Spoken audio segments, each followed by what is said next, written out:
the amount of room that is needed to operate under the new system. So, of course, that means you have to go and buy a new computer. Yes.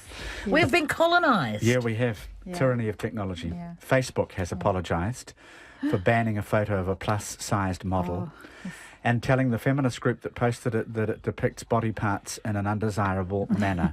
So if you haven't heard of this yet, this is Cherchez la Femme. Cherchez la Femme is an Australian group that hosts popular culture talk shows with a strong feminist angle. And Facebook rejected an ad featuring Tess Holliday, a plus-sized model, wearing a bikini. And Facebook says the photo failed to comply with the social networking site's health and fitness policy. Ads may not depict a state of health or body weight as being either perfect or extremely undesirable. And this makes viewers feel bad about themselves. Instead, we recommend using an image of someone running or riding a bike. Do you feel... You know what? There's a terrific website I've recommended before called The Business of Fashion, BOF. Just type in Business of Fashion into your computers, people, and it is the most terrific daily digest website of business-related stories to do with fashion, right? I love looking at fashion, we all do. But this has got the good, hard journalism stories behind it, as well as the beautiful pictures. Well, there's a terrific article on that from, I think, the New York Times, about plus size has got to stop. We've got to stop saying that, because you're saying that these... By saying, what would you call her? Would you go then? to the plus? You don't call her anything. You say, we have this in size 10, 12, 14, 16, 18. That's all you say. Shops won't carry the sizing. And so they say, well, you have to have a plus size apartment. So you were sort of like a pariah. You're sort of sent to this other department. Doesn't that become a euphemism like plus size?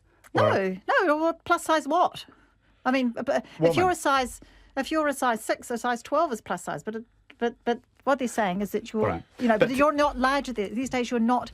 It's sort of saying that everybody who's a size 14 or 16 or 18 or whatever is obese in some respect and is abnormal. You are not abnormal. You are not abnormal, right? There are lots of people with different body shapes. Now, what I object to is people who overeat and stuff and end up that size. But I mean, if you are that size, and for a myriad of reasons, probably a lot of them genetic, you are going to be that size. You should not be told that you have to go to some strange place with barbed wire around it where all the fat people are, because you might offend the thin people in the shop. Well, that's right. But the other issue here is what Facebook are doing.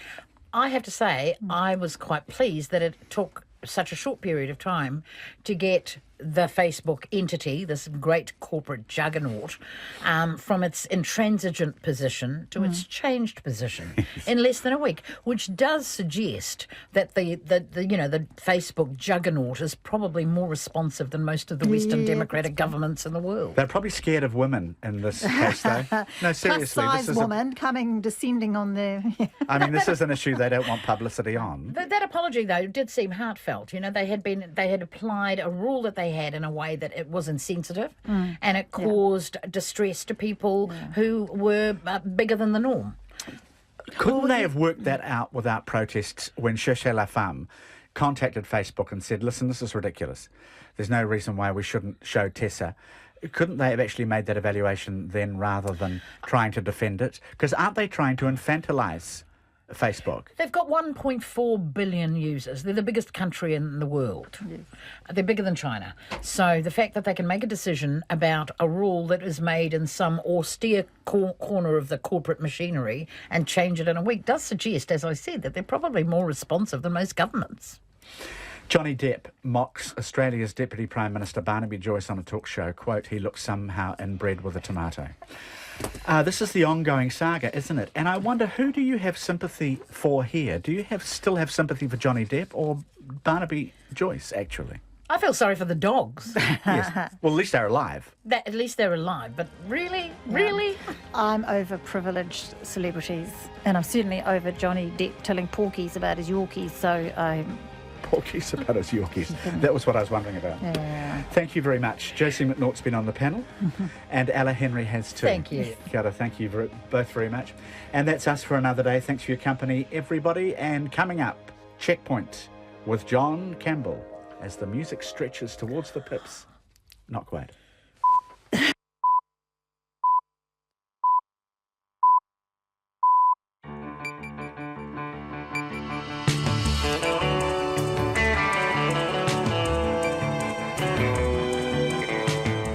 Kia Kia ora everyone, welcome to Checkpoint on RNZ National. I'm John Campbell, and on behalf of the Checkpoint team and the Pips, thank you for joining us.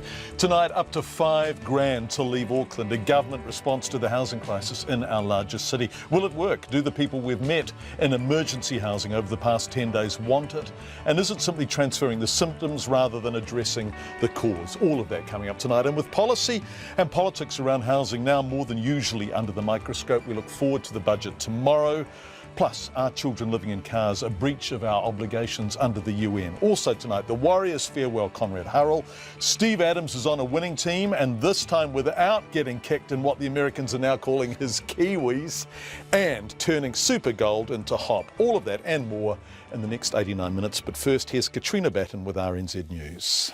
Kia ora, good evening. State housing tenants and homeless people in Auckland will be given up to $5,000 to move to the regions. The idea was floated in January by the Social Housing Minister Paula Bennett, who today confirmed the offer to cover relocation costs. That frees up those houses for families in particular who are in Auckland, attached to schools, attached to jobs, but still fit the criteria. So I've been working on that one for quite some time. Paula Bennett says there are dozens of empty houses in other parts of New Zealand, such as Lower Hutt, which has 18 state houses ready to let. She says the government will also help state house tenants move to the regions to live in private rentals. The Finance Minister and Minister responsible for Housing New Zealand was not aware of Mrs Bennett's announcement until told by media. When Bill English was asked this afternoon if the policy announced earlier this year had gone through Cabinet, he said he was not aware of today's announcement. However, he said it's up to the Minister how she spends the money in her social housing portfolio.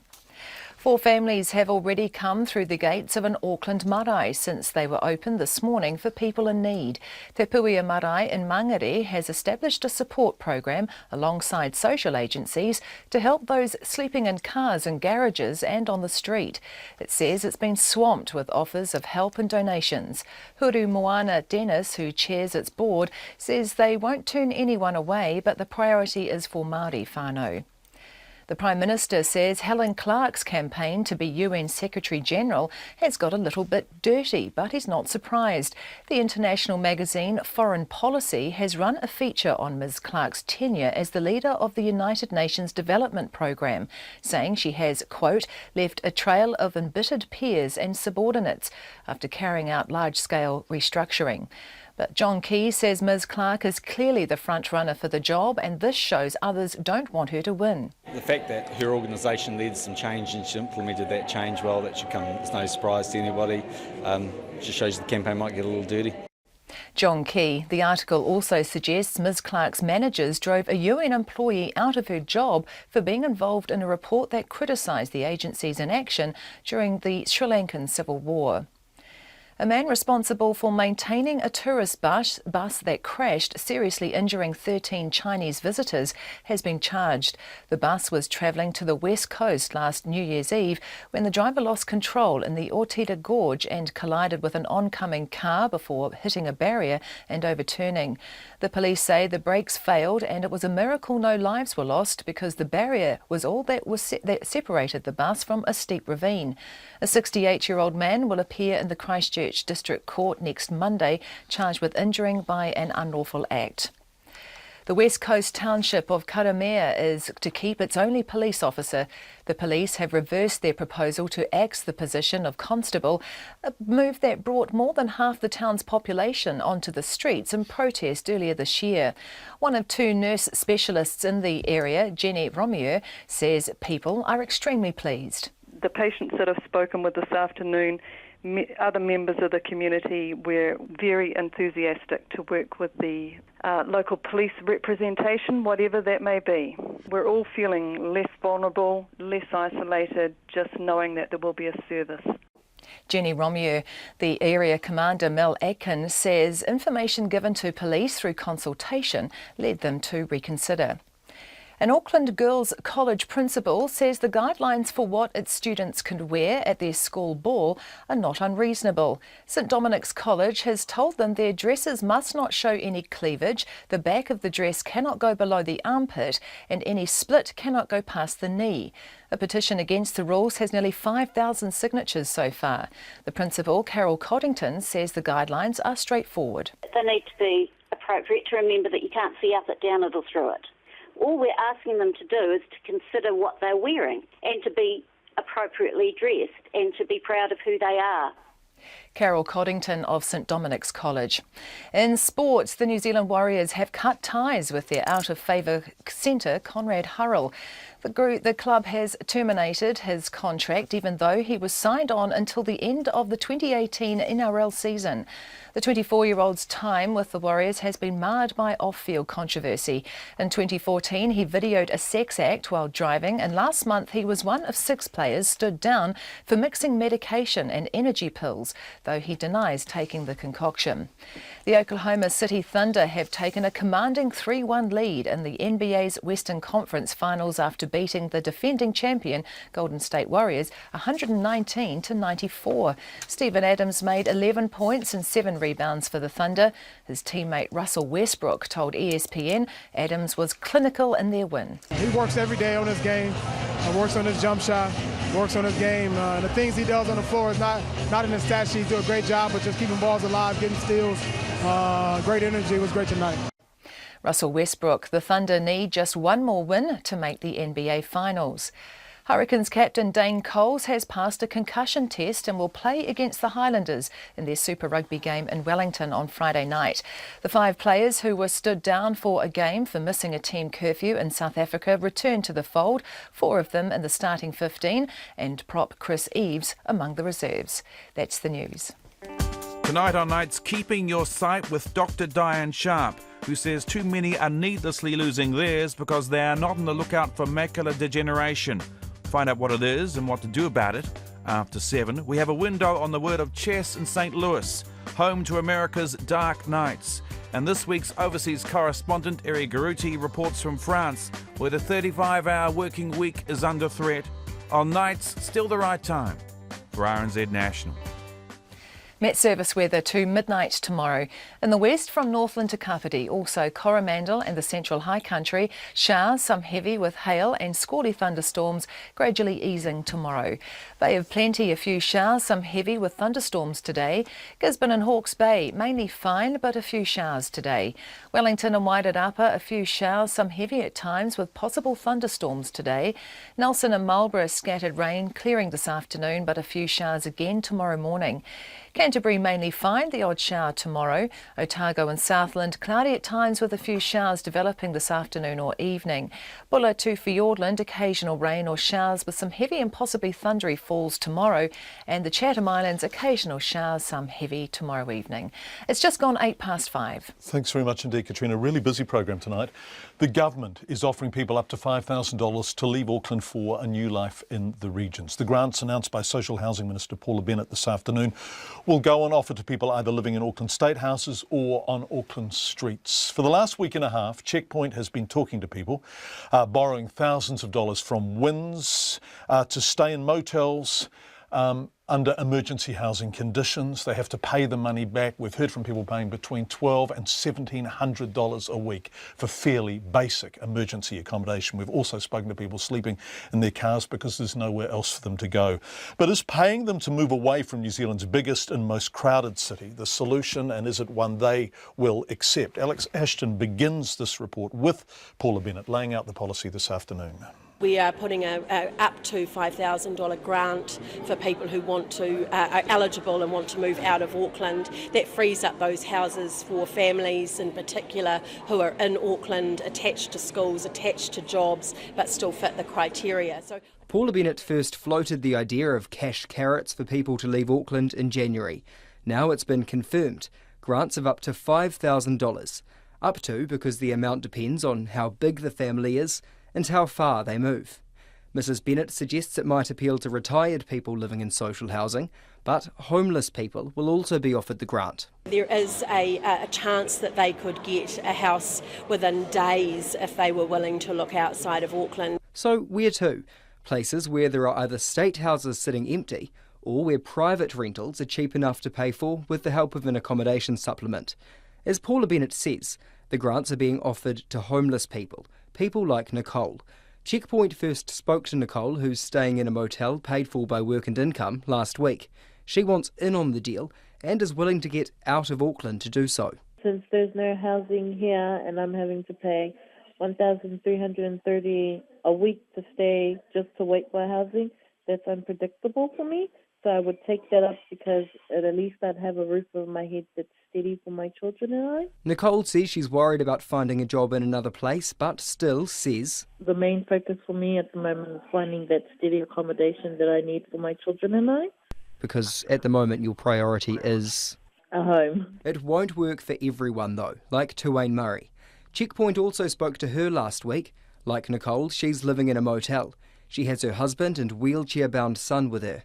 The family's on the list for a Housing New Zealand house, but Tuane says because her son already has a medical team treating him in Auckland, they can't really move away. If it wasn't for that though, she says, I would have considered it without a thought. I don't want any more debt, and I want to. Yeah, we would like to be housed, so that would be a good possibility if my son was actually went in these circumstances with my son. Gisborne is one such place where people might end up if they take the grant. The mayor, Meng Foon, says there are empty state houses there, but he only wants people who want to work. Look, I had a kiwi fruit grower the other day looking for 70 workers to work, and he struggled to fill them. So for those people that wish to work in the horticulture industry, the agriculture, there is plenty of work for people that have got good attitudes. For Checkpoint, Alex Ashton. We're going to look at this in depth tonight. What do other mayors think about the government's proposal, those in regions with state houses? We're joined on the phone now by New Plymouth Mayor Andrew Judd. Thanks for being with us again, Andrew. It's nice to talk to you. There is a state housing stock in Marfell in particular that's empty. What do you think about this idea? Well, my first comment is I actually find it quite appalling and embarrassing, actually. It resonates things like let them eat cake to me, because from my perspective, you're actually dangling carrots in front of the most vulnerable people. Because what's the basis of your planning behind this? To take somebody out of this one place to another without good jobs, without family, without the care that they're going to need once the money runs out. It seems like some kind of sugar rush hit to solve a problem by potentially creating another bigger problem, John.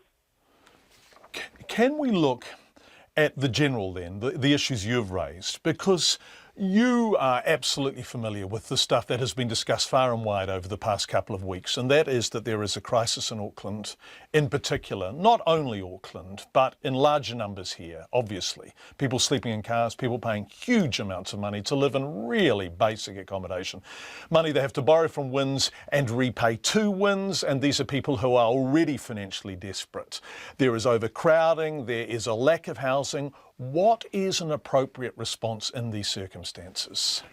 So my challenge back to the government is a greater urgent focus on the regions to incentivise employers to move out of that hotspot of housing.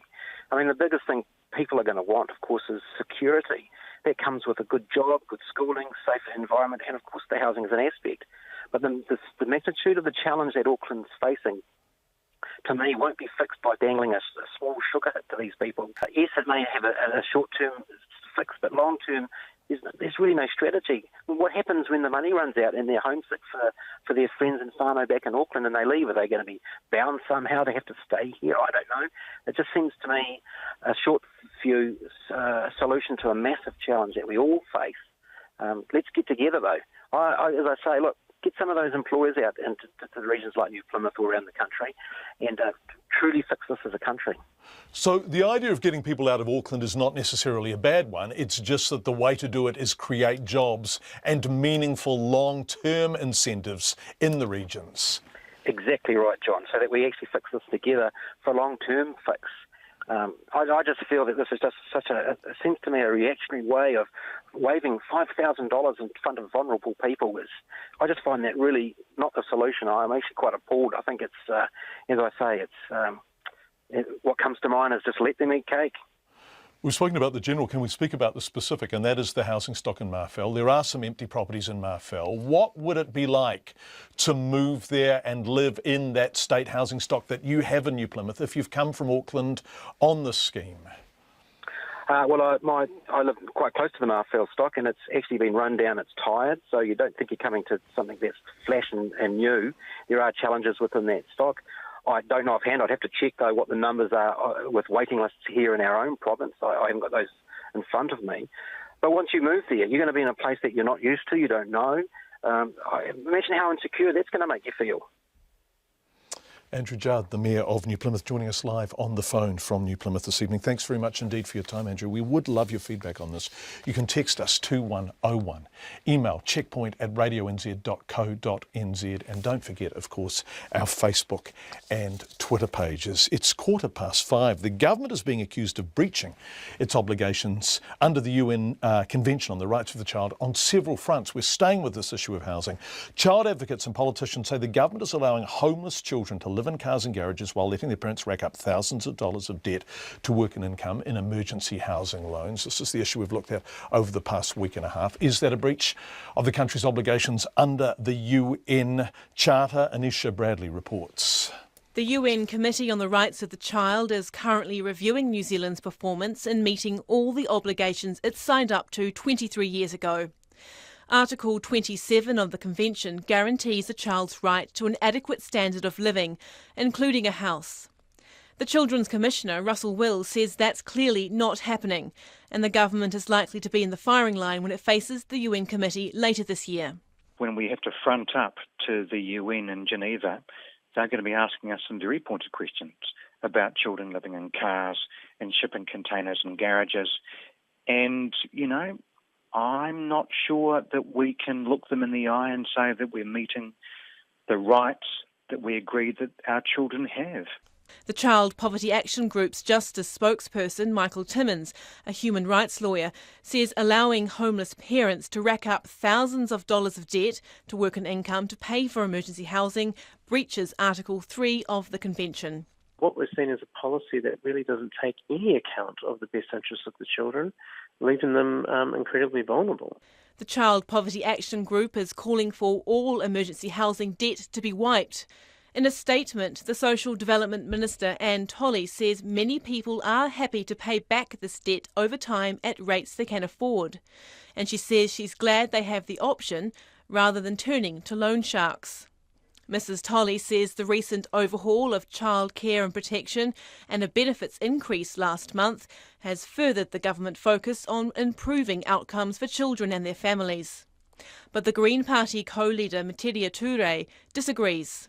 The New Zealand government makes all sorts of promises on the international stage in relation to children's rights. But when it comes to policy, at every stage they fail our kids.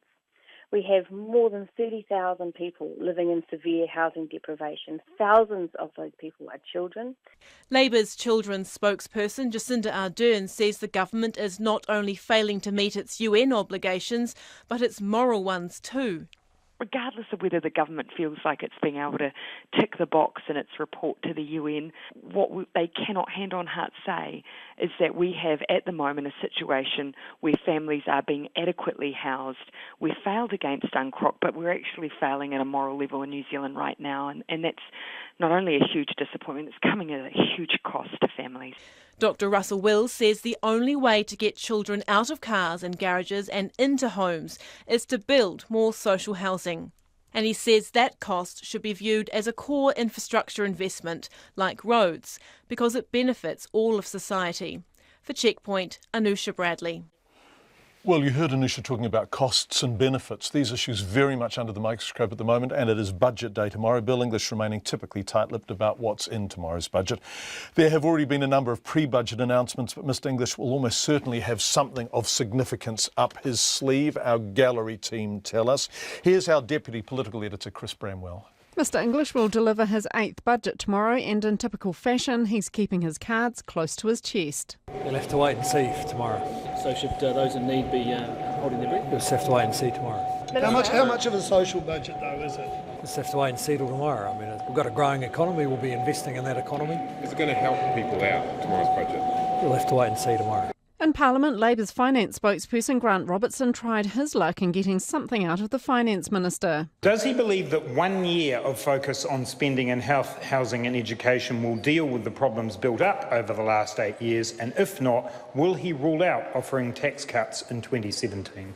Bill English replied that Mr Robertson was simply wrong. This government has focused on doing government's job better since the day it was elected. And the Labor Party might wish that there was some kind of widespread breakdown in public services, but it's absolutely not the case.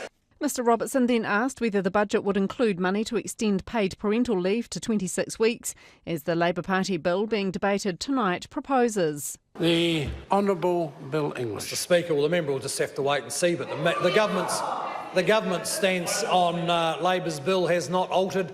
Government extended paid parental leave, I think, in the last budget in 2 tranches of 2 weeks in successive years. We believe that given the range of demands on the government purse, that is a fair and balanced outcome. In the general debate after question time, the Senior Minister Stephen Joyce told the House that as a public service during budget week, he thought he should pull together what he thought the opposition's alternative budget would be. I think we could start, there'd have to be a budget story, and I was thinking it would probably say there was a crisis, Mr Speaker. I think it would be a crisis because it has been indeed for the opposition a crisis every year now since this government has been in office. Grant Robertson hit back, saying he thought this morning that maybe the Prime Minister had worked out what was happening in New Zealand because he said on radio this morning that he'd slept like a baby. And if by that he meant waking up every hour, crying his eyes out, then he was right, because that's how he should be feeling about New Zealand today.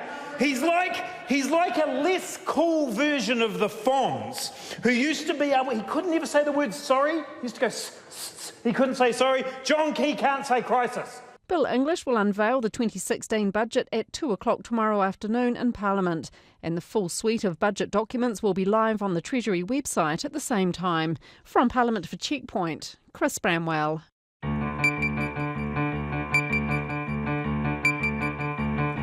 Obviously, we'll be looking at the budget at length tomorrow night on Checkpoint, being delivered in the House tomorrow afternoon at 2 o'clock. Coming up on Checkpoint tonight, though, stage 4 melanoma patients push for early access to wonder drug Opdivo. That's how it's being billed, and they want it as soon as possible. Is the home insulation program coming to an end? It's been very, very successful, but is the money running out? The American comedian and actor Bill Cosby will face trial for sexual assault, and a storm is brewing over the dress code for an Auckland girls' school ball. We will also, after 6 o'clock, have more on the housing issue and the government's treatment of it. We'd love to hear from you, as we say, in any way you choose. Text 2101 or email checkpoint@radionz.co.nz. And if you are a social media fan, and certainly Twitter is often very engaged, please feel free to contact us through either Twitter or Facebook. We love hearing from you. The police watchdog has outlined a myriad of mistakes that led to the police failing to search for a suicidal man whose body was eventually found by a member of the public, not an officer, in the Waikato River. Nicky Stevens went missing from a mental health unit in Hamilton last year.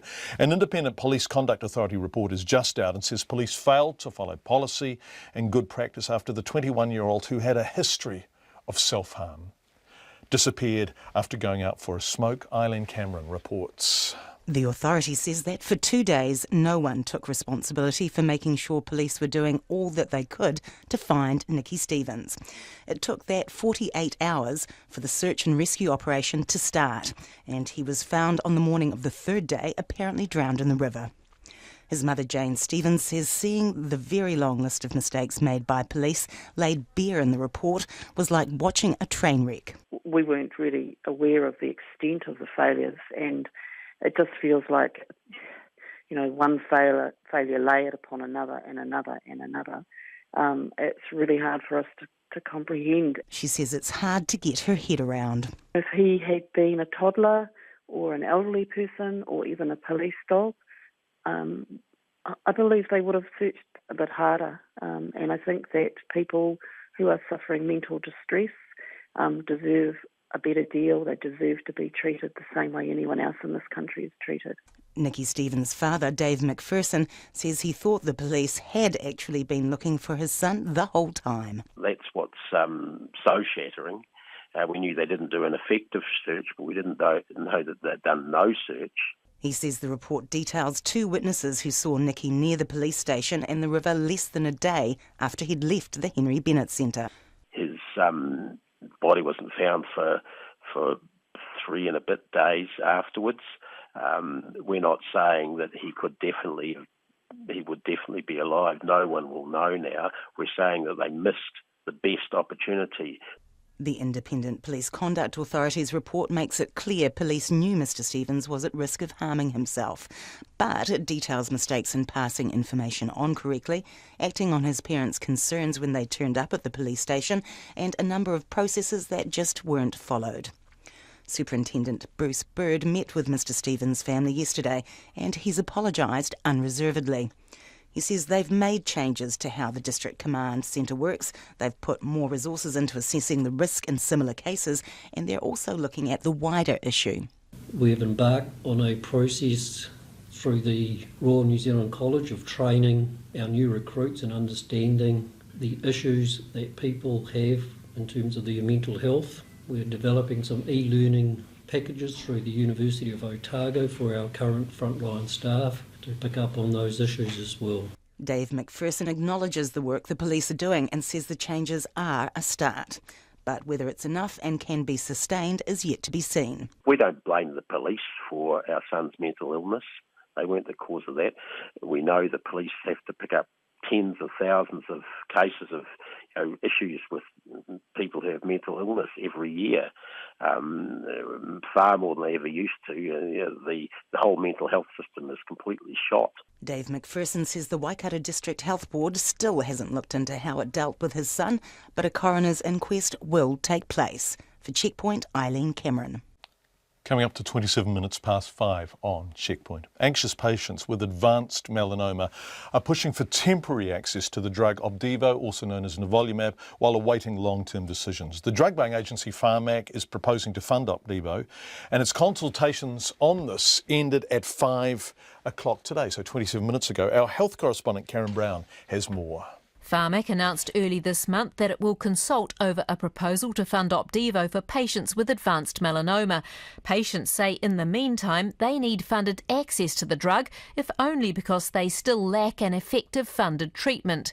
A spokesperson for patients, Catherine Williams, says they remain vulnerable and they're the top priority. That is the group of melanoma cancer patients that have not had access to medicine, currently have no access to medicine, and the 1st of July is not going to suffice for some of these patients. But her request to Pharmac to fund Opdivo while it consults over long-term funding has been turned down. Pharmac replied in a letter yesterday that it understands where the patients are coming from, but will not fund Opdivo temporarily while consultation and a final decision from its board, expected next month, proceed. It says this is the necessary response to ensure its processes remain robust. If we were to allow earlier access to a treatment while the consultation period was still open, there would be a reasonable expectation from people getting that treatment to have access to it until they no longer needed it, regardless of the outcome of the consultation and subsequent decision-making. Pharmac suggested in the letter that patients ask the drug maker, Bristol Myers Squibb or BMS, if it can provide early funded access. A Wellingtonian, Jeff Cole, whose wife Joy has advanced melanoma and is paying for Keytruda, says early access is important. Absolutely. When you get diagnosed with sort of the melanoma that Joyce had, she was told that patients exhibiting symptoms that she had could expect to have 6 to 12 month life expectancy. So if you dilly-dally for a month, that's a fair chunk out of that 6 to 12 month life expectancy. It's a sentiment Linda Flay, the chief executive of patient group Melanoma New Zealand, understands well. She says patients were excited when Pharmac announced it would consult over funding Opdivo, but spirits have flagged since. There's a little bit of what if this doesn't happen, and just that little bit of sitting on the fence thinking, is it definitely going to happen, isn't it? and wondering what the future holds for those patients waiting for some form of treatment that aren't on any current active therapy at the moment as well. Linda Flay is optimistic funding will get the final green light from Pharmac and reassures patients about that. But she says even if drug maker BMS agreed to early funded access, achieving it before July from safety and other perspectives would be difficult. We know that there are lots of logistics to work through in order for this to be ready for funding in July. So whether it is feasible or not needs to be worked through with the drug company and clinical providers. One of the topics still being considered, she says, is whether patients now on Keytruda could switch safely to Opdivo. There's no evidence at the moment to show that switching from one to the other is detrimental, but we're just ensuring that we have all that information. Drug firm BMS was unable to comment by deadline on the early access question. Meanwhile, Pharmac says it's received 20 submissions on its proposal to fund Opdivo, and all feedback will now be considered by its board. For Checkpoint, Karen Brown.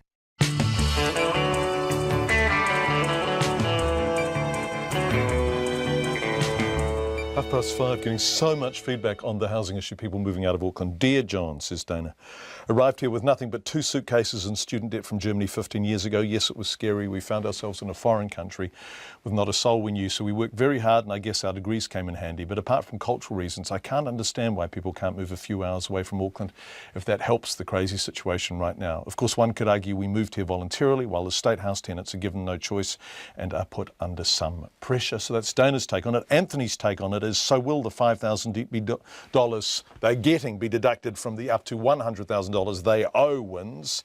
Crazy and shameful. Wherever you're coming from, thank you for your feedback. Coming up on Checkpoint, Auckland's Transport's race against time to get Super Gold card holders to switch to its AT Hop cards.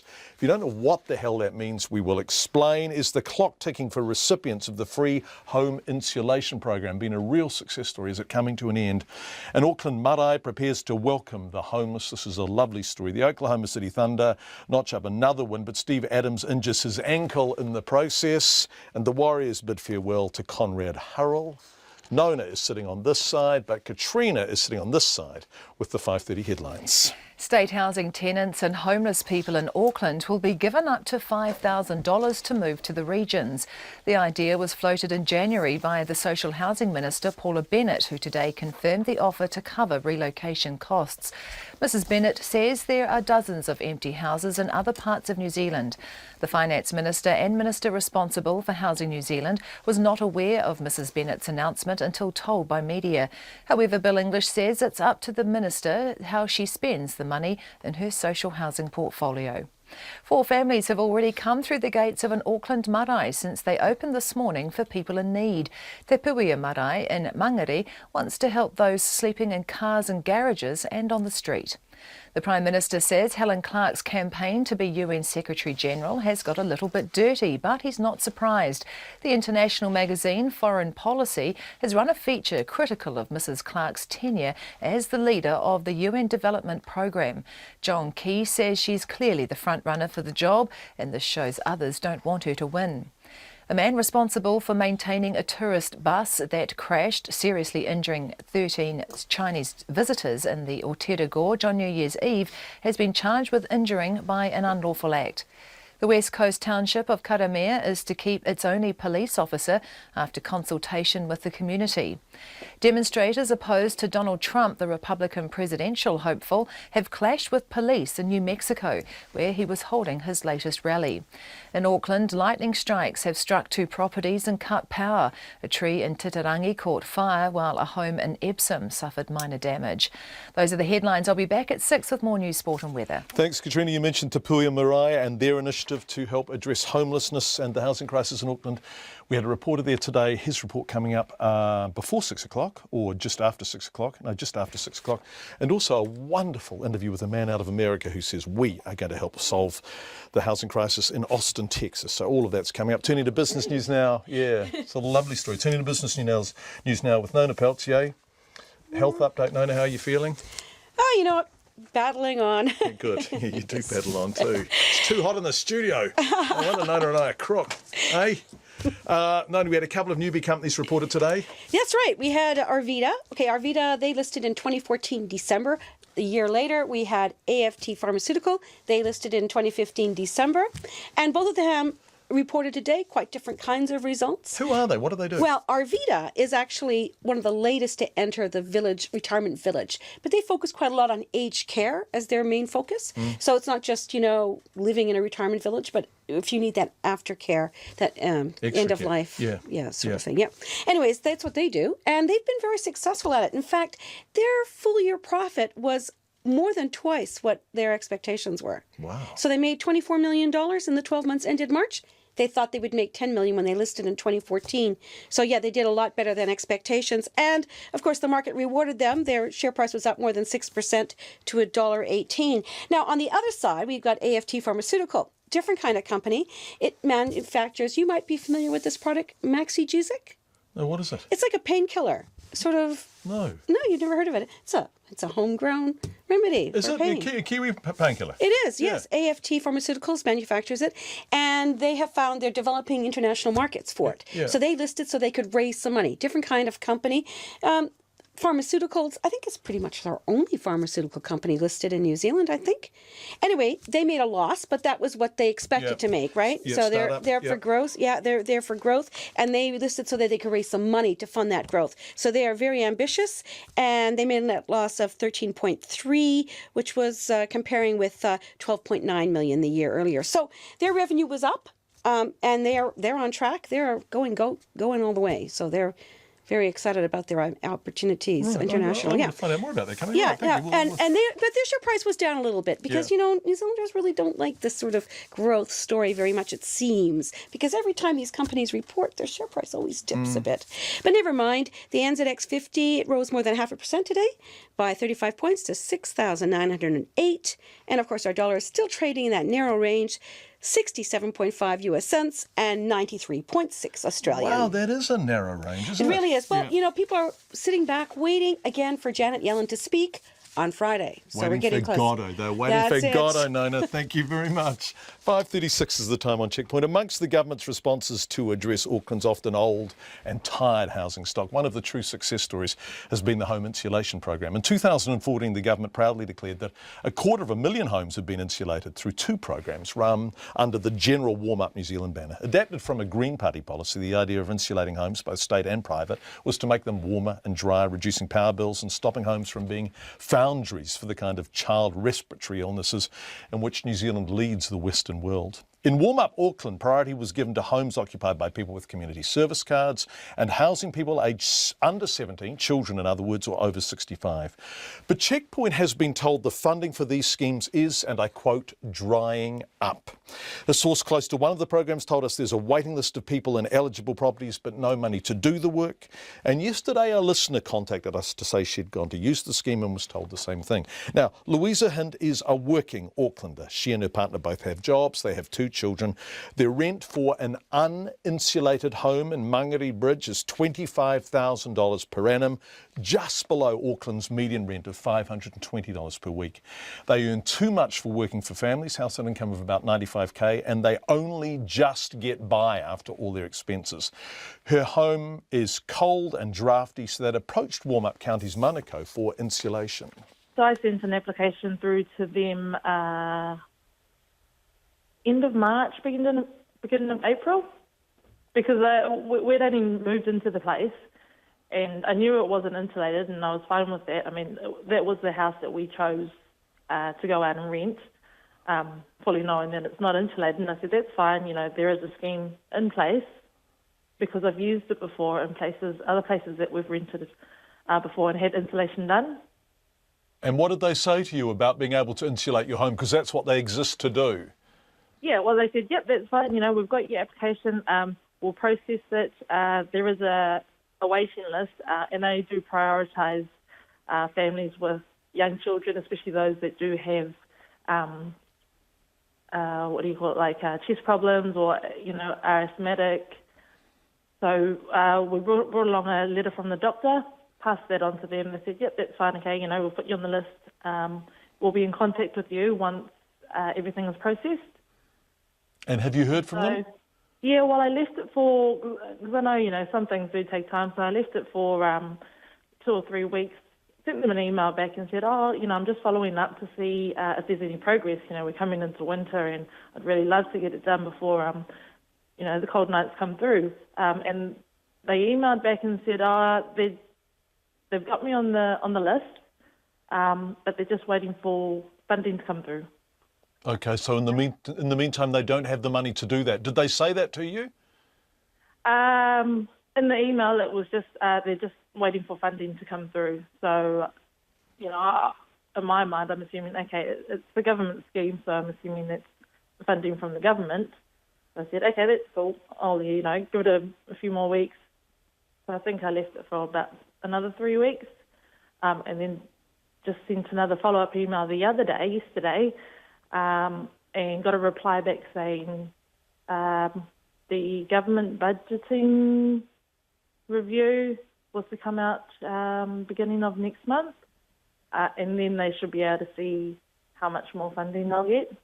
Louisa, can we talk about your life in general terms? So you rent a house in Mangere Bridge, you pay $490 a week, so that's $25,000 a year. What do you earn?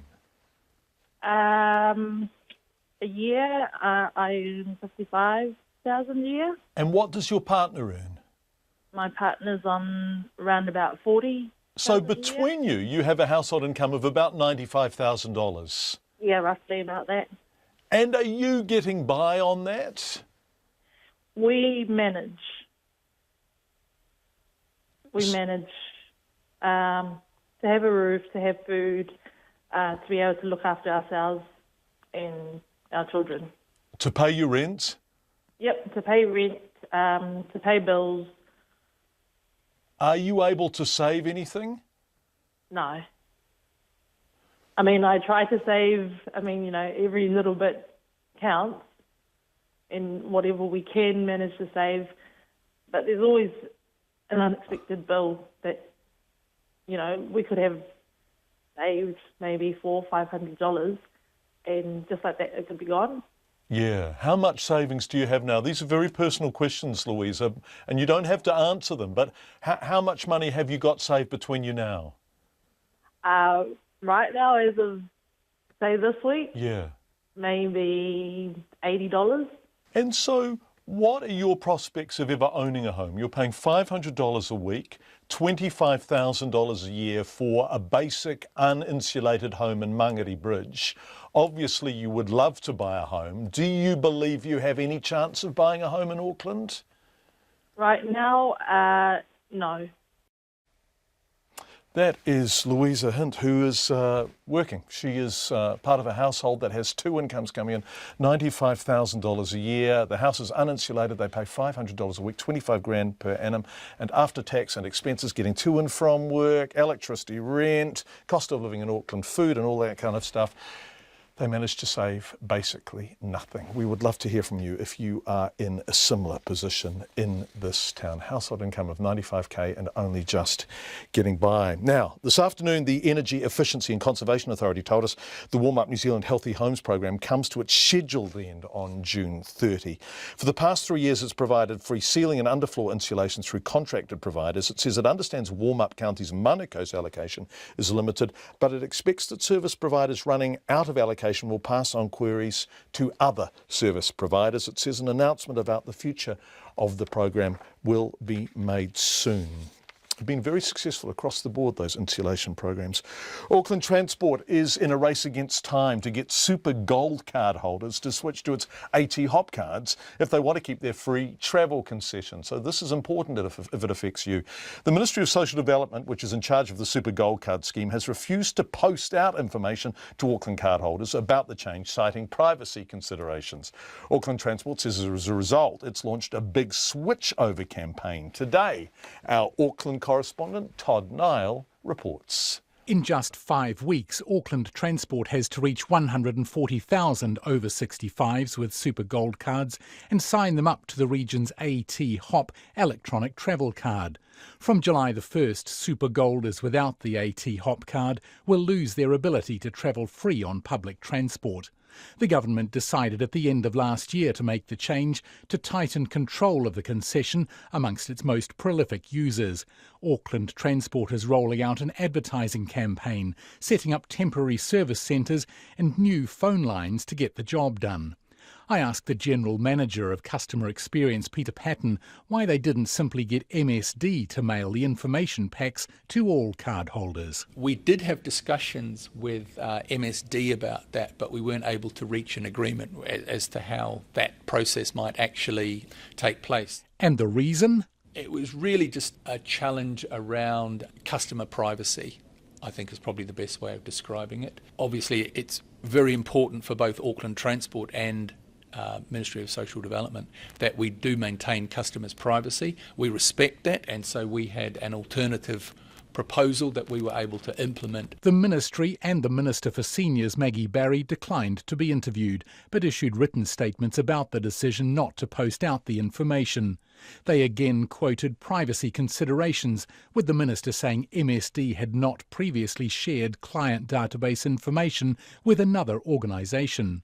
Margaret Devlin, who chairs Auckland Council's Senior Advisory Panel, says she's worried about the short time left, the job of reaching so many people, and doesn't understand why a mail-out was not possible. I think there's something like 160,000 older people in the Auckland region. That's a big part of the client group. So I don't know what the reason is, but I think I can't understand why it would be a problem. The end result? Auckland Transport has turned to Plan B, a last-minute switchover campaign. The change affects not just Auckland Supergold cardholders, but others like this Hawke's Bay man who visits Auckland and will no longer be able to just wave his card and travel free. I don't like it at all. I mean, I've worked all my life and everything, and I'm going to start paying $15. For me, it wouldn't be worth it, but I think the gold card is working very well at the moment and don't want any alterations to it. Auckland Transport says Supergolders will have to collect their new AT Hop cards in person before beginning the process of setting up the travel concession. In Auckland for Checkpoint, Todd Nile.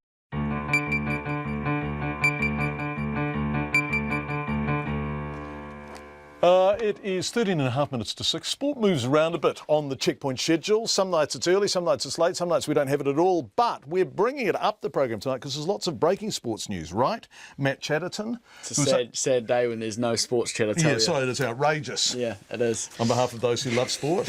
Right. So we're going to go through a whole lot of things, Matt. Welcome to the studio as always. First of all, an announcement about the Sevens, the Wellington Sevens. Yes, Sevens is staying in Wellington for 3 years. So they have New Zealand Rugby have undergone a review of the Wellington Sevens for the past few years or a couple of years now. The attendance numbers have been dropping down. They still see it as the best viable option, keeping it in Wellington. They know they have some work to do. This next 3 years is, in NZR's terms, a rebuilding phase, trying to attract new people back to the games. It was a sort of cultural, a sort of high point in the Wellington calendar, wasn't it? I mean, people from around the country used to plan their, a bit of their year around the Sevens. They loved to go down to it.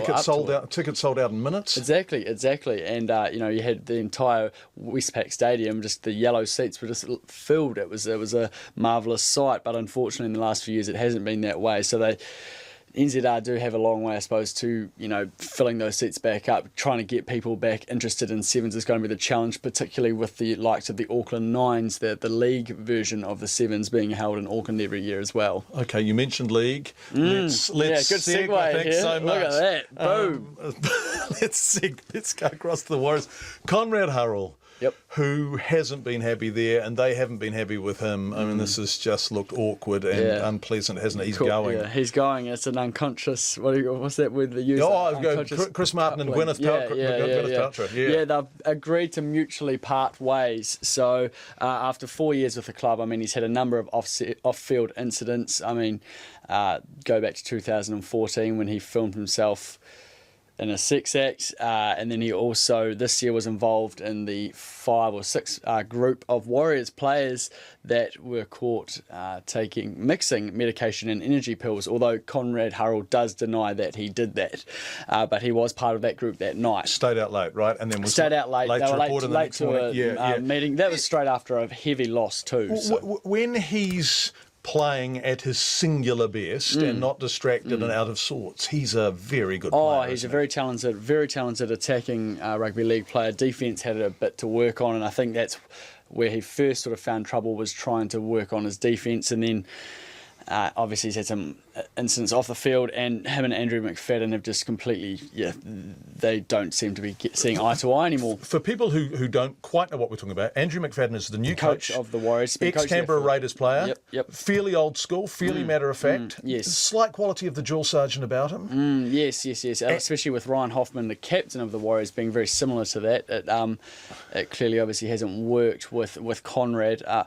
I did actually manage to speak, though, with Warriors Managing Director Jim Doyle after the announcement came out. Here are his thoughts on the decision. We've been working with him for a while, even last year and obviously this year, and he obviously wants to play regular first team and things, and we're waiting to see how that progressed. And as part of those ongoing discussions, we both agreed that it was time to, best for both him and the club, that it was time for him to find somewhere else.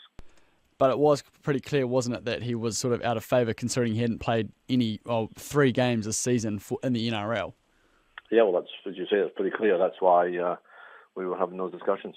Will anyone, the way this works, will anyone be replacing Conrad, or will you stick with the squad you've got?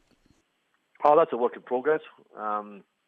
We're constantly looking at the market and where we can potentially bring in players that will add value, and also against who we've got coming up through our system and that type of thing. So it won't be a case of, Conrad's gone, now let's go and find someone else. There's different things that we're having a look at, and it might be someone who plays outside back, it might be someone in a different position. So it's a work in progress.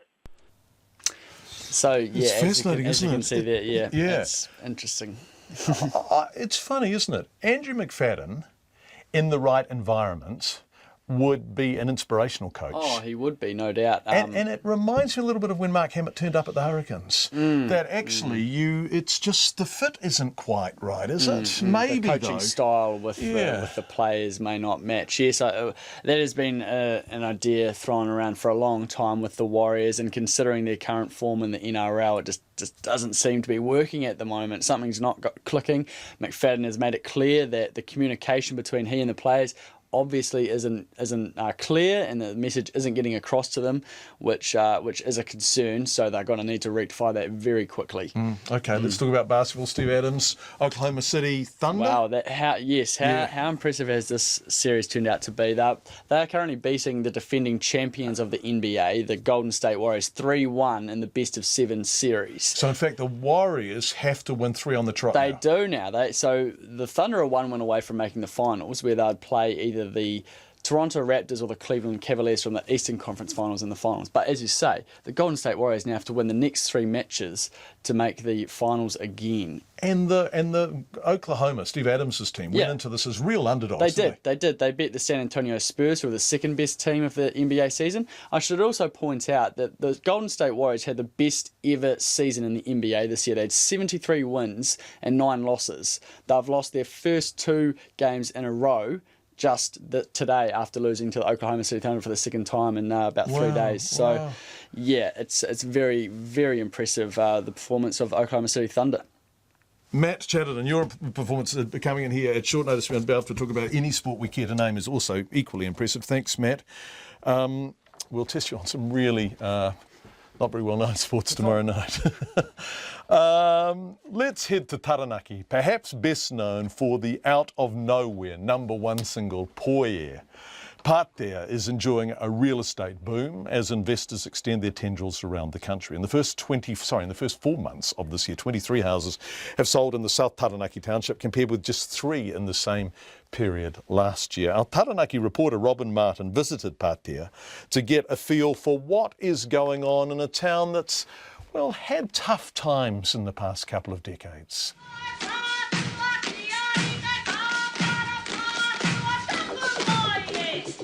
Devastated by the closure of its freezing works in 1982, Pātea has long suffered from stagnant house prices and the community anguished as its young people left for the cities. But Selwyn Metcalf, who owns a real estate business in Hauora, reckons it's now on the way up. He says Pātea is one of New Zealand's best kept secrets. I think Pātea has been one of the most underrated towns in the country, and I see that there's an upsurge in sales here, and it's because of the cheap homes. You've got a range from, say, $50,000 through to $125,000, and a lot of sales taking place around the $70,000, $80,000 mark. Mr Metcalf says investors are attracted to the 8 to 9% yields possible in Patea, while retirees come for the fishing, golf club and ease of living. He says most investors are from out of town. There's been several from Auckland, the Waikato, Wellington, Wanganui, just looking in this area and looking for the cheaper homes. And some of them, one of them actually, has bought, I believe, four homes here recently. Michelle Willett is the co-owner of the Red Rock Cafe in Patea. She's certainly noticed new faces in town. There's a lot of new people come into town, which is really good to see. What kind of people are moving in? A variety of people, a lot of arty people, but also families. Yeah, the area school's just had a big turnaround, and that's, I think, an attraction now. But Mrs Willett says a surge in sales hasn't yet translated into better house prices. I haven't seen too much of an effect on prices at this stage. We've been waiting 9 years for prices to go up. We own a house in town, but I think eventually it will happen. Daniel McDonald is the General Manager of McDonald Real Estate, which has 8 offices around Taranaki. He says the influence of buyers from the big smoke is slowly being felt in the region. Since we've started to track it, we're seeing now, I think, over the past 12 months, we're somewhere around 18% of our buyers are from outside of Taranaki. That's successful buyers that have gone through with a transaction. Mr McDonald says most interest is coming from people who want to live in Taranaki. So I certainly wouldn't say that they're coming in strong numbers as investors. I'd say that predominantly the people that are buying here from outside of the region are buying here to live in. So that is something that we have been tracking. And Patea local Wayne Hewson believes it's not all about the money. I'm finding people are coming to town with their fishing boats, with their golf clubs. Other folk just come to town to retire in a smaller town, a family community, where they can get on with gardening, just living life and enjoying small town lifestyle. Patea's surge in popularity has yet to translate into a broader lift in Taranaki house prices. The median price was $310,000 in April, just $3,000 higher than a year ago. In Patea, it was just $75,000, the price of a 17 square metre studio in Auckland. For Checkpoint, Robin Martin. Thanks, Robin. Lovely to hear that song again. And also lovely to hear all that nat sound, all those effects in the cafe and stuff. Nice radio making. A storm is brewing at an Auckland Catholic girls' school over the dress code. For the ball, year 12 and 13 students, that's 6th and 7th form for old buggers like me, at St Dominic's College have been given a list of rules for their dresses. No cleavage, no backs on show and no slits above the knee. But more than 5,000 people have signed for a petition calling for the rules to be scrapped. Paloma Magoni reports. The petition says the rules are being taken too far and sends the wrong message to girls, cover up and feel ashamed to show any skin. The St. Dominic's principal, Carol Coddington, disagrees, saying the dress code for the ball is nothing new and the rules are very simple. They need to be appropriate, to remember that you can't see up it, down it or through it. All we're asking them to do is to consider what they're wearing and to be appropriately dressed and to be proud of who they are. Ms Coddington says claims made in the petition that some girls had bought dresses they now can't wear are untrue, with only one girl's dress being deemed too immodest by an associate principal. She says the school has actually eased the rules. We've become a little bit more liberal, I suppose, in that previously they were only allowed to wear long evening dresses. Now they're allowed to wear cocktail dresses. They can wear evening pants. We have made a change in it. Ms Coddington says the problem is with students looking to emulate their idols. A former student, Annette, left school in 2006 and says the same rules were in place while she was there. She thought they were old-fashioned then too and take the fun out of the ball. It's so sexist. Being from a Catholic school, I understand, but yeah, like I said, it's 2016. I don't know what they're doing. It's just going backwards. Ms Coddington says any girl worried about whether their dress is appropriate or not should talk to school management. She did not think anybody would need to be turned away on the night. For Checkpoint, Paloma Migoni. Coming up to 6 o'clock, lots of feedback tonight. Again, I bet people who move to the regions where there is cheap housing will be told by WINZ that they voluntarily left their jobs and denied unemployment benefits. Cheers, says Hera. The elephant in the room is the hollowing out of the provinces, moving infrastructure to Auckland and ending up with over 30% of the population in one city, more like 40% I hear. A planning fiasco, says Elaine. I saw the light in 2002 and moved out of Auckland. Can I now please have my $5,000 plus 14 years interest? I pay six-figure tax, and I will soon have paid enough tax to pay for an Auckland house. If I can't have my $5,000, can I please have my Auckland house in about 2020, says Ellen. And have we got enough time for this? Hi, John. What about this idea? Why can't a rent cap be placed in particular areas depending on the local jobs? It seems to me that it's the need of the landlords, investors, whatever you call them, who need to charge stupid rents to cover their huge mortgages. If there were rent caps, this would directly stop house prices going up so much as we're led to believe most Auckland house sales are to investors. I'm embarrassed and ashamed of what's happening to New Zealand housing, and I pray that a Member of Parliament somewhere will create a positive change.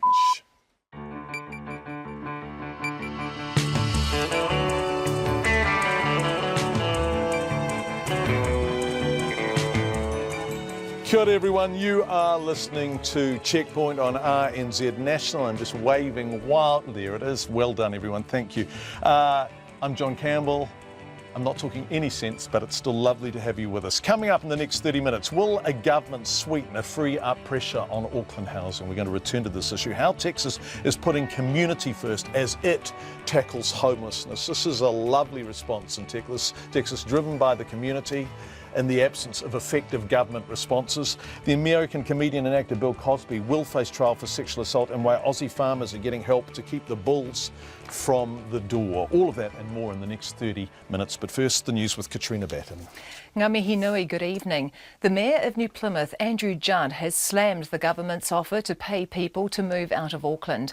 The Social Housing Minister, Paula Bennett, has announced that state housing tenants and homeless people in Auckland will be given up to $5,000 to cover the cost of relocating to other parts of the country.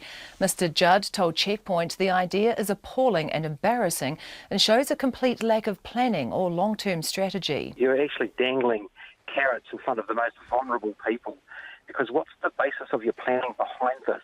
To take somebody out of this one place to another without good jobs, without family, without the care that they're going to need once the money runs out. It seems like some kind of sugar rush hit to solve a problem by potentially creating another bigger problem. Andrew Judd. The Labour Party says the offer is a desperate attempt by the government to respond to recent publicity. Its leader, Andrew Little, says it's just policy on the hoof. He says packing up and moving towns would not be an option for many of the people the government is targeting with it. 4 families have already come through the gates of an Auckland marae since they were opened this morning for people in need. Te Puia Marae in Mangere has established a support program alongside social agencies to help those sleeping in cars and garages and on the street. It says it's been swamped with offers of help and donations. Huru Moana Dennis, who chairs its board, says it's a short fix for the winter and others could offer help too. We could get overwhelmed after this. But our strategy is, and we're asking people in the community, social services, anyone who thinks they've got a bed or some place that is suitable for accommodation for people for a short period, short placement over the winter period to help us out. Huri Moana Dennis says they won't turn away anyone, but the priority is for Māori whānau. 2 Northland charter schools have reported good NCEA results but poor performance in the national standards in reading, writing and maths. The 2015 annual reports for the publicly funded private schools also show they each made a 9% profit last year. Our education correspondent John Gerritsen reports. The schools are a secondary and a primary in Whangarei owned by Hepuna Marama Trust. The secondary schools report shows 100% achievement of university entrance and NCEA levels 2 and 3 for those students who attempted them, and 84% achievement of level 1. But at the primary school, only 35% of children were at or above the national standards for reading and maths, with 43% at or above for writing. The report says the school last year switched from the English language standards to the Māori medium whanaketanga. Charter schools are required to publish annual reports by the end of this month. This is John Gerritsen. Auckland Transport is confident it can sign up to 140,000 Super Gold card holders over the next 5 weeks before they lose their right to travel free. The government has decided that from July, Auckland Super Golders must have one of the city's electronic AT Hop travel cards in order to keep their concession. Auckland Transport's Manager of Customer Experience, Peter Payton, says the Ministry of Social Development decided on privacy grounds not to mail information to all cardholders, so the agency has today launched a switchover campaign. We did have discussions with MSD about that, but we weren't able to reach an agreement as to how that process might actually take place. Peter Payton of Auckland Transport. A second case of measles has been confirmed in Nelson, and the Nelson Marlborough Public Health Service says it's linked to the first. A person with the illness was recently reported in Nelson following an outbreak in Waikato, where a group of students had visited. The Medical Officer of Health, Andrew Lindsay, says the second case had been found in one of 4 people in isolation who had been in contact with the first case. Demonstrators opposed to Donald Trump, the presumptive Republican nominee for the US presidency, have clashed with police in the state of New Mexico, where he was holding his latest rally. They threw burning T-shirts carrying Trump slogans along with stones and plastic bottles. Police in riot gear responded with pepper spray and smoke grenades. CNN's Jim Acosta reports. This entire intersection was shut down, was basically controlled by these anti-Trump protesters, but now you can see Albuquerque police starting to move in. They're on horseback and they are pushing these protesters out of this intersection where they were basically in control. Just a few moments ago, these police officers in riot gear on horseback started pushing this crowd out of this area. Albuquerque Police Department are starting to get control on this situation. Jim Acosta reporting. In sport, the Warriors Managing Director Jim Doyle says the termination of Conrad Hurrell's contract was a mutual decision. Hurrell's tumultuous time at the club has come to an end after 4 years of poor form and a string of off-field incidents. He'd fallen out of favour with head coach Andrew McFadden, playing only 3 first-grade matches this season, which Doyle says led to the decision. We've been working with him for a while, even last year and obviously this year, and he obviously wants to play regular first team and things, and we're waiting to see how that progressed, and as part of those ongoing discussions we both agreed that it's best for both him and the club that it was time for him to find somewhere else. Jim Doyle. The Wanaka triathlete Nikki Samuels says she remains focused on Rio after a difficult year put her Olympic dream in doubt. Samuels, Tony Dodds and Ryan Sissons have joined Andrew Hewitt in the New Zealand team for the August Games. Samuels had struggled to regain her best form since returning from injury. It's hard doing a rehab program and wanting to push on but not being able to. But if you've got the big picture in your mind and you know that previous years have started in the same way and finished with good results, then you're going to work towards that. Nikki Samuels. And the Wellington Sevens will stay in the capital for 3 more years. New Zealand Rugby Chief Executive Steve Tew says after a review of this year's tournament, Wellington still provides the best platform for the event. That's the news. Plummeting home ownership. What you're seeing in Auckland and some of the suburbs is an absolute disaster. People are going from home ownership to tenancies. Motels, not cars. Some motels do have working income people staying on a temporary basis. Certainly nobody wants to see children sleeping in cars. Mounting bills. Give people support when they need it. The government lending someone money is a better option, frankly. The key issues. Morning reports with Guy Aspinall and Susie Ferguson, weekdays from 6. Then on 9 to noon, how solar technology and battery storage will change Transpower's priorities for the grid. And after 10, the Canadian multimillionaire Zita Cobb, who returned to rebuild the remote island in Newfoundland she left when she was 16. Join me, Catherine Ryan, on 9 to noon after Morning Report on RNZ National. Met Service weather to midnight tomorrow. In the west from Northland to Kapiti, also Coromandel and the Central High Country. Showers, some heavy with hail and squally thunderstorms gradually easing tomorrow. Bay of Plenty, a few showers, some heavy with thunderstorms today. Gisborne and Hawke's Bay, mainly fine but a few showers. Wellington and Wairarapa, a few showers, some heavy at times with possible thunderstorms. Nelson and Marlborough, scattered rain, clearing this afternoon but a few showers again tomorrow morning. Canterbury, mainly fine, the odd shower tomorrow.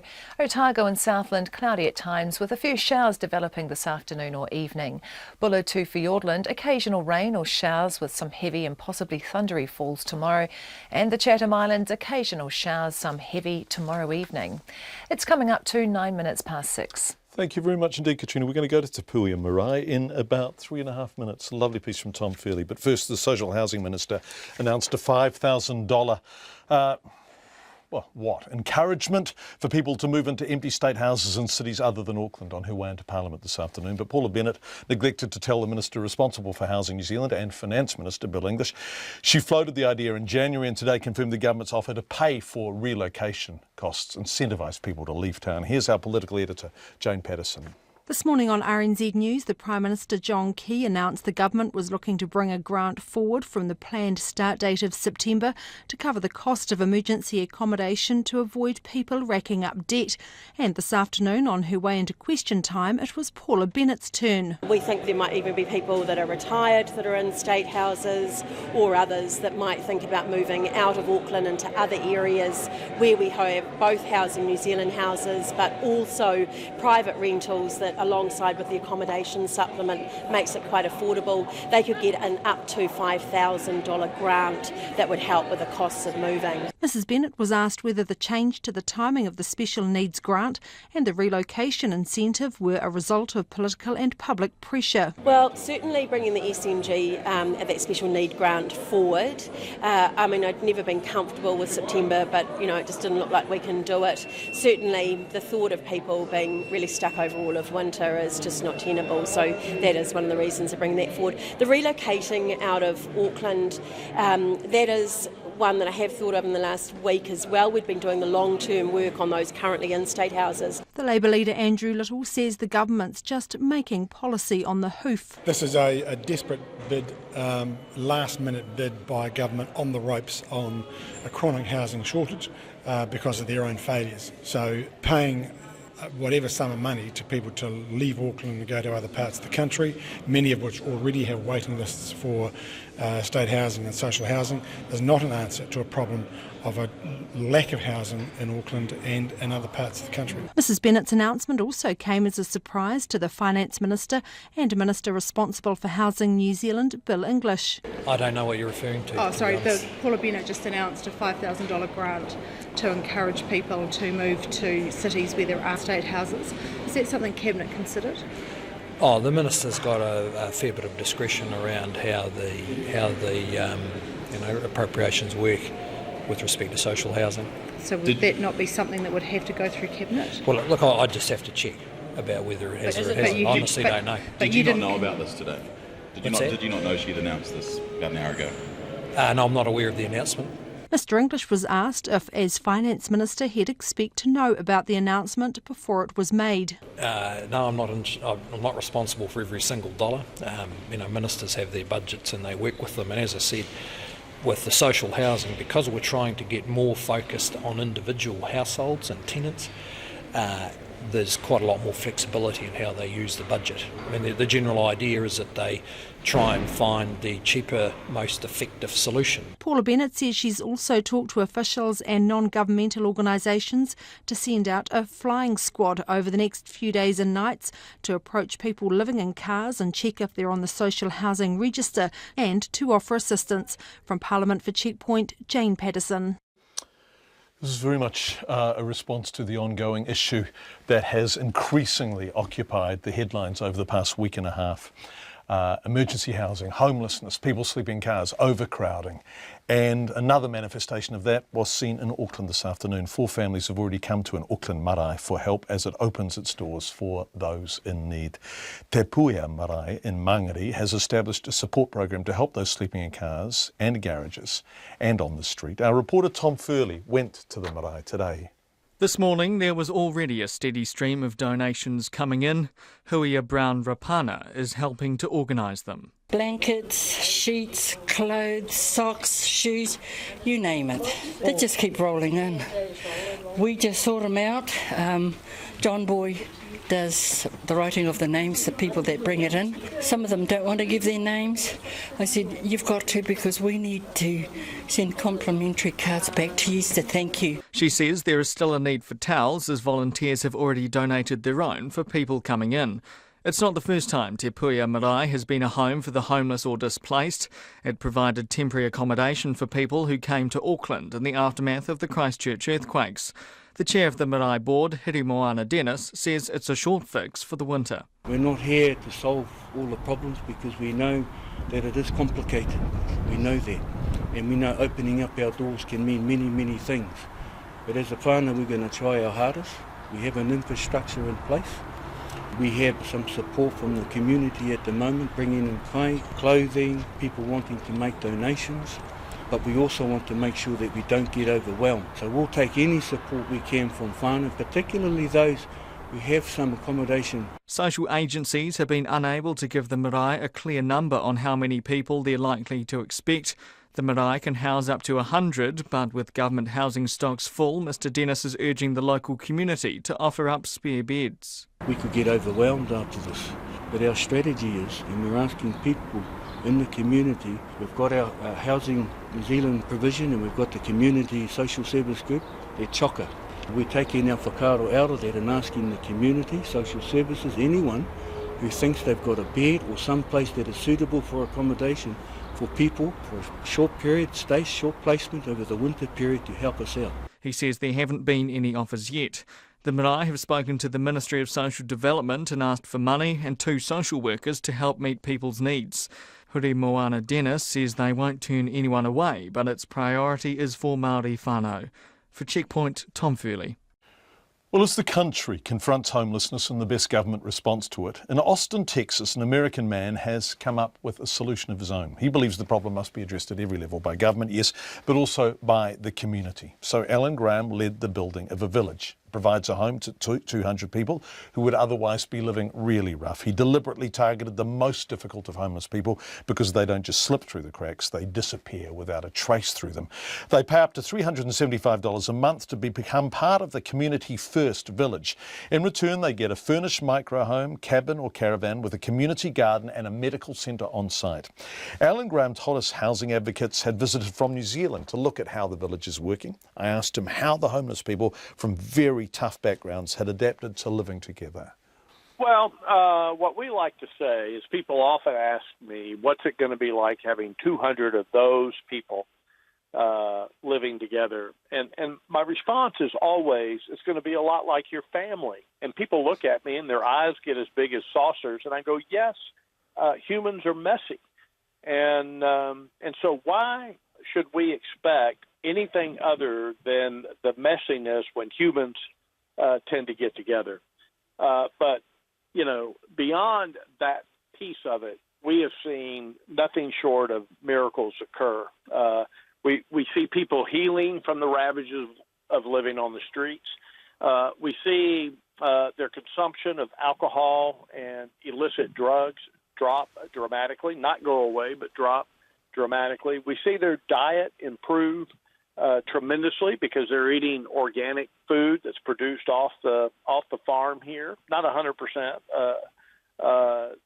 you know, is their diet relying on what we produce, but they're coming out of their homes because they're not isolated inside their homes, and they're getting more exercise, and it's just a win-win situation. But with that, you know, if you have somebody that battles addictions or mental health issues, comes the grittiness and the messiness of dealing with those kinds of things. And it's, in a way, it's quite beautiful as opposed to the way that Hollywood makes people like that into something that we want to avoid.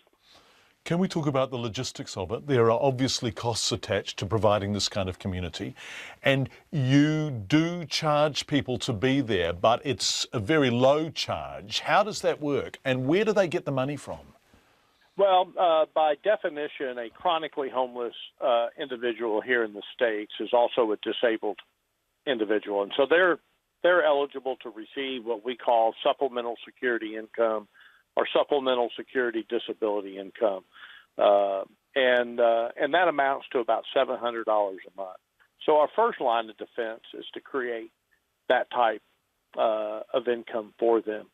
Secondly, we have created a number of little micro businesses on site. We have an outdoor movie theater. We have a concession operation associated with that. We have a hamburger cooking Airstream here. We have an art house for those that come out of the creative spectrum. We have a blacksmithing shop, a wood shop. We have an organic farm. We have mobile vending where you can go into the, out into the streets of downtown Austin and sell products. So we try to create a number of different avenues for people who just can't seem to find a way to work 40 hours a week. That's just not their characteristic, and they're not going to be successful at that. So how do we create entrepreneurial micro businesses that allow them to earn a modest living income? Gosh, this is really exciting, isn't it? And this is about you saying, as a community, we have a responsibility to care for people who aren't well able to care for themselves. So you're saying the buck stops with us. Does this excuse government, though? Does this say to government, you're off the hook now, we're going to take care of it at a community level? Isn't responsibility across all stratas of society? I think it is across all stratas of society, but I think that it first begins in the family. And if the family can't do it and doesn't have the competence to do it, then it's up to the cliched village to care for its own. And we think that what we have done here in America particularly is we've abdicated that responsibility. And really, it's an opportunity, not so much a responsibility, to the government to do that. And so the government has become overwhelmed in that area because there's so many forces competing for the government resources, and it becomes so politicized. And so what we say is that in Austin, Texas, it's up to you and I as Austin Texans to go and mitigate what we see on our street corners. And let's relieve our government to be able to go do other bigger things that they should do. But look, John, we need them as a partner. There's laws and policies and regulations and things that they could help us with that will make this an even easier process. I hear that you've been getting visitors from throughout the world coming to look at your model, to sort of study it and see what they can learn from it, including from New Zealand. Is that right? That's correct. Yeah. In terms of your hopes, I guess, when you set this community up, has it been a success? Better, actually, John, than I imagined. I probably went into this 12 years ago with not dissimilar stereotypes about what can be done, and now I'm walking away just looking at what it really means for people to be in an environment where they are settled, where they want to live, one that allows them to cultivate with the gifts that God has given each of them. So if you're an artist, let's go be an artist. And then when people are settled in cultivating, they begin to care, for people and things outside of their own selves. If you look at a homeless person on the streets of Austin or New Zealand, the only thing that they can think about is, where am I going to get my next meal? Where am I going to lay down tonight? Et cetera, et cetera. And that doesn't leave a lot of room for caring about other people. And when you see somebody who came in to your community suspicious, damaged, unable to cope, suddenly find a home and a sense of self-esteem and a sense of possibility, what is that transformation like? How moving is that? Well, it's moving for us. I got to tell you, it does take time because our friends from the streets are suspicious of stability. They've been promised a lot and delivered and have had very little delivered. So it takes them a while to realize, wow, this is permanent. This is my home. But watching that, it's like a rheostat on the wall when you when you turn the knob, it just clicks the light on, and as the knob continues to rotate, the light becomes brighter and brighter and brighter.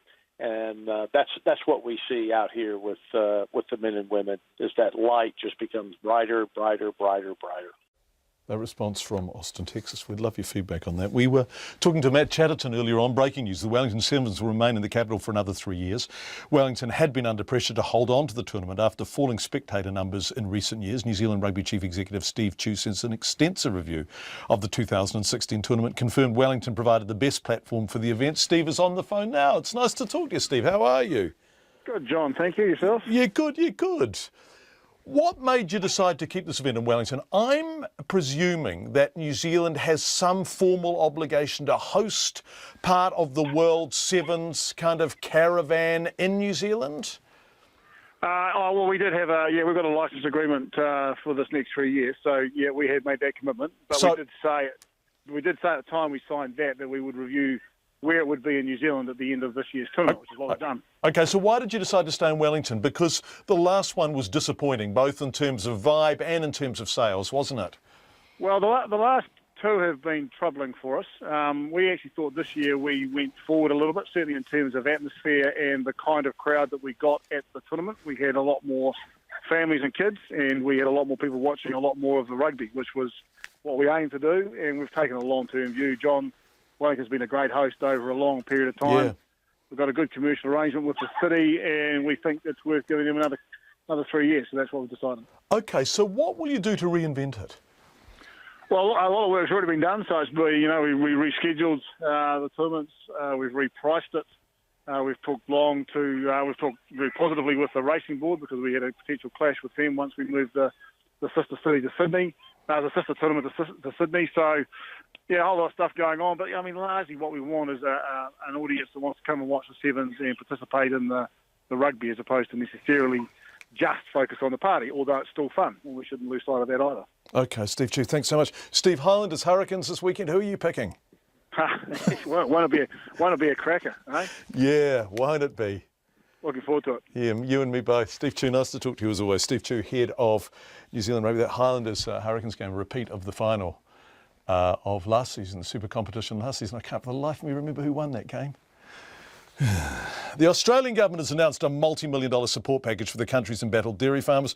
The farmers have been left with massive debts after major milk processors, including New Zealand's Fonterra, slashed farmgate milk prices.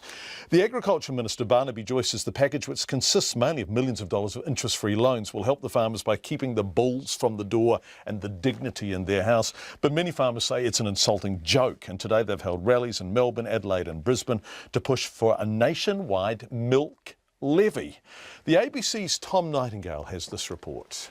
It's not unusual for dairy farmer Alex Robertson to be up before dawn, but today he was making the journey from his farm near Colac in Western Victoria to Melbourne for a protest rally about milk price cuts. My friends and people that I know in the industry feel that they've been wronged, and they just can't believe that the federal government is just ignoring them and saying, oh, well, we'll send you out a couple of counsellors and give you a loan that you can't get. The federal government has today announced $500,000 in concessional loans for dairy farmers hit hard by the price cuts.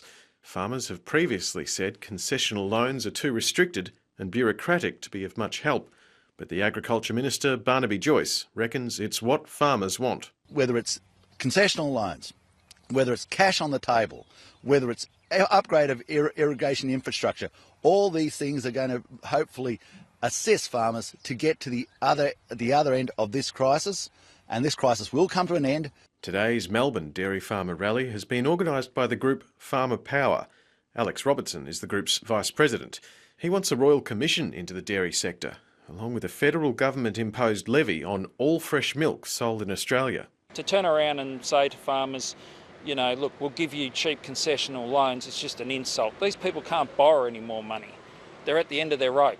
The government can either make the choice whether it puts its hands in its pockets and throw money at a lost cause, or it can put a levy on, not waste money, and let it trade itself out to a point where it can be reduced. Do you think people would be happy to pay more for milk than they otherwise could to prop up the industry? Well, look, some people won't. If you have a look at what's been happening in the supermarkets at the moment, I think there's overwhelming support.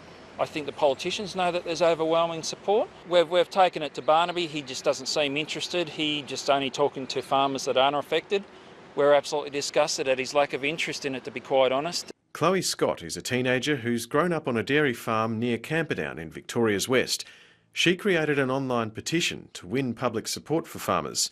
It's now been signed by 160,000 people. At the end of the day, if we don't change government policy, I hope the best thing we could do is to make sure that in a couple of months' time there's no such thing as $1 per litre milk on the shelves. It's the consumer's choice and it's the political leaders' choice now. If we want to continue drinking Australian milk, then we've got to do something now, and if we want to import, then just leave it the way it's going. The government's support package also includes financial counsellors. It's also promising to set up a milk commodity price index so farmers can better plan for global price changes. But farmers are already warning that for at least the next 12 months, it'll almost certainly cost more to produce milk than sell it. Well, it's a fascinating state of affairs in Australia. That package from the ABC, we've received so much feedback tonight from people who do come from working households and are struggling to get by in the city. We're going to start calling lots of you back and see if you want to talk to us about your situation. Life in Auckland, even with an income, people are telling us, is really tough. Thank you for engaging with us. Thank you for trusting us with your story, and thank you for listening. We'll be back tomorrow night at 5. Good night.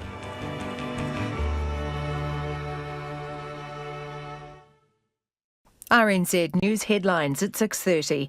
The Mayor of New Plymouth, Andrew Judd, says the government's offer to pay people to move out of Auckland is appalling and embarrassing and shows a complete lack of planning or long-term strategy.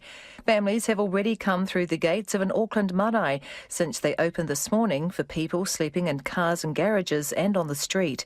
The Prime Minister, John Campbell, says Helen Clark's campaign to be UN Secretary-General has got a little bit dirty, but he's not surprised.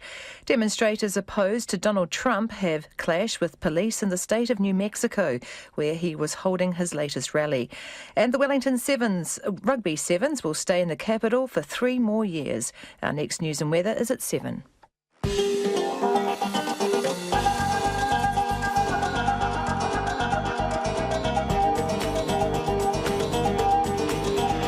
Welcome to World Watch PM. I'm John Greaves.